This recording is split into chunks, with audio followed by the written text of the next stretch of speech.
मियापुर गांव के पास एक घना जंगल है।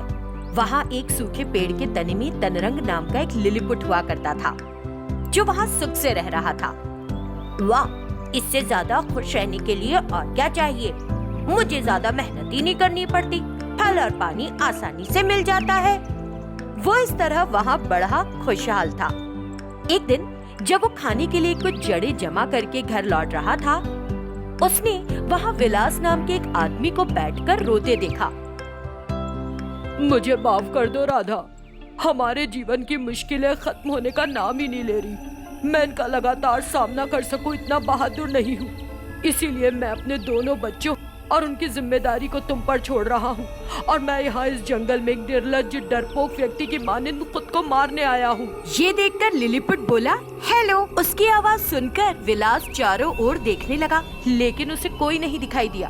उसने जहाँ भी देखा उसे केवल पेड़ और चट्टाने ही दिखी। तुम कौन हो? नीचे देखो, मैं नीचे हूँ, यहाँ इधर। ये सुनकर विलास ने नीचे की ओर देखा। उसे वहाँ एक नन्हा सा इंसान दिखाई दिया। विलास चकित रह गया। कौन हो तुम? मैं लिलीपुट हूँ, मेरा नाम तनरंग है। मैं जंगल में मिलने वाले फलों और जड़ों को खाकर सुखी जीवन व्यतीत कर रहा हूँ। अच्छा है ये तो, तुम्हारे मेरी तरह बीवी और बच्चे नहीं है, कुंवारे जीवन का आनंद ले रहे हो। कहाँ रहते हो? वहाँ उस पेड़ के तने में, मैं वहीं रहता हूँ। मैंने तुम्हें अपने बारे में बताया, तुम भी बताओ ना अपने बारे में कुछ बताओ। क्या बताऊं?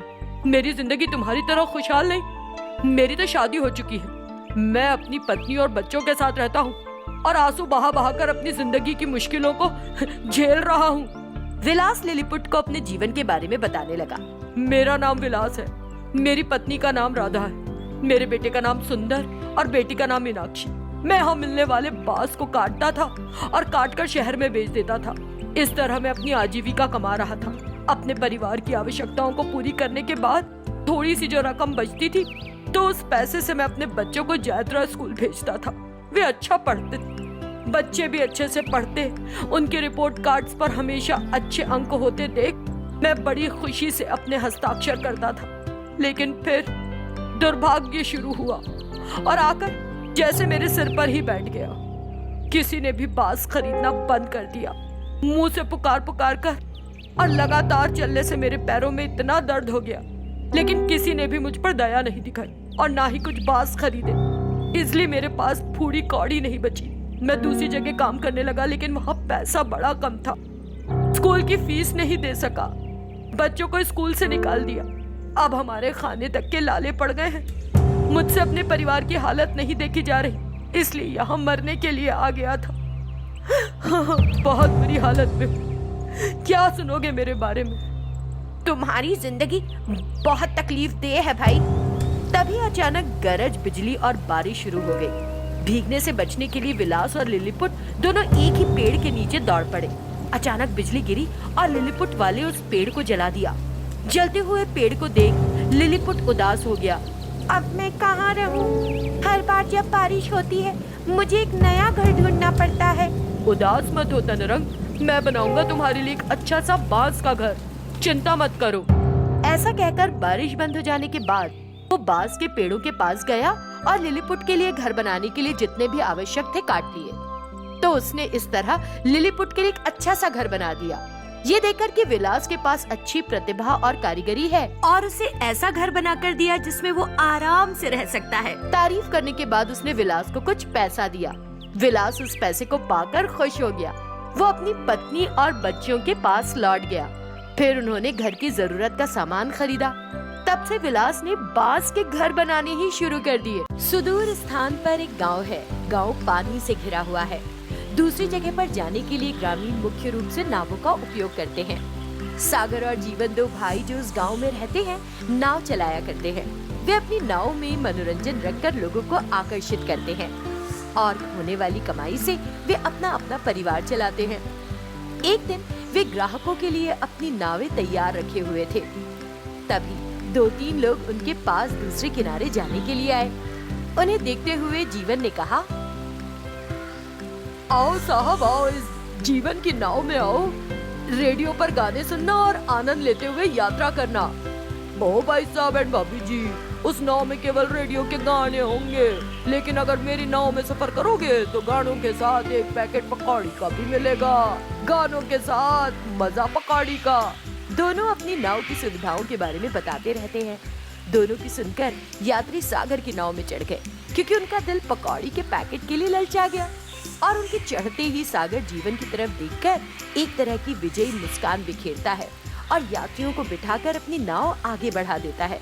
जीवन को थोड़ा बुरा लगता है और वो उदास हो जाता है। सागर की कमाई कम है, लेकिन वो अपने यात्रियों को पकौड़ी के पैकेट दे रहा है। इसका मतलब है कि वो जबरन का खर्चा बढ़ा रहा है। मुझे उसे प्यार से चेताना होगा। जीवन सागर के बारे में सोचता रहता है। दूसरी तरफ सागर यात्रियों को दूसरे छोर पर छोड़कर वापस लौट आता है।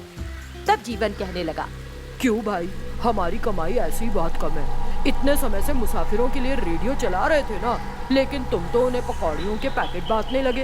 हर पैकेट की कीमत अगर 10 रुपए भी है तो आधी कमाई तो तुम्हारी पकौड़ी में ही चली जाएगी। कहाँ का भाई, कौन सा भाई? मेरी ताकत के आगे टिक नहीं सके तो मुझे गलत बात समझा रहे हो। ऐसा नहीं है भाई, तुम कैसे भी कोशिश करो, मैं तुमसे एक कदम आगे ही रहूंगा। मेरी पत्नी ने कहा था, अच्छे इंसान नहीं हो तुम। यात्रियों के साथ मीठा मीठा बोलकर तुम उन्हें अपनी नाव में चढ़ने के लिए ललचाते हो। अब जब मैं ध्यान दे रहा हूँ तो उसकी बात सही लग रही है मुझे। हाँ नहीं तो बात करता है।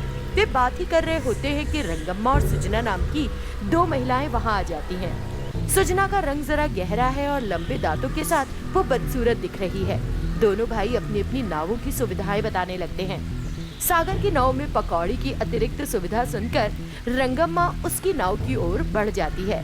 रंगम्मा के साथ सुजना भी उसी में बैठ गई। सागर उनको देखकर बुरा मुंह बनाता है और अपनी नाव चलाना शुरू कर देता है। पानी में कुछ दूर जाने के बाद सागर के हाथ से चप्पू अचानक फिसल गया। इससे नाव का संतुलन बिगड़ा और सुजना नाव से पानी में गिर गई। मुझे बचा लो, मुझे तैरना नहीं आता, मुझे बचाओ। वो मदद के लिए चिल्लाती है, लेकिन सागर को उससे घिन मचती है और वो उसे बचाए बिना अपनी नाव से दूर चला जाता है। सुजना को पानी में डूबता देख जीवन अपनी नाव उसके पास ले आया। जीवन ने उसे बचाया और अपनी नाव में बिठा लिया। तभी सुजना एक देवी में बदल गई। ओ धर्मपरायण आदमी, तुमने मुझे दयालु हृदय रखकर बचाया। अब तुम्हारी जो भी इच्छा हो मुझे बताओ, मैं तुरंत तुम्हारे सामने प्रस्तुत करूंगी। बोलो क्या चाहिए? मैं तो अपनी मेहनत पर निर्भर हूँ। अपने पत्नी और बच्चों की देखभाल करता हूँ। समझ गई। अपनी जादुई शक्तियों से देवी वहाँ अखबार से बनी एक नाव प्रकट करती है। जीवन देखकर प्रसन्न होता है। ये एक जादुई अखबार की नाव है, कभी नहीं डूबेगी। अगर कोई नुकसान करने का इरादा रखेगा तो भी इसे कुछ नहीं होगा। तुम अगर इस मंत्र का जाप करो जो मैं तुम्हें बता रही हूँ, बस काफी होगा। इस नाव को तुम जहाँ चाहोगे अदृश्य होकर पहुँच जाएगी और जहाँ भी तुम्हें आवश्यकता होगी प्रकट हो जाएगी। और फिर देवी वहाँ से गायब हो गई।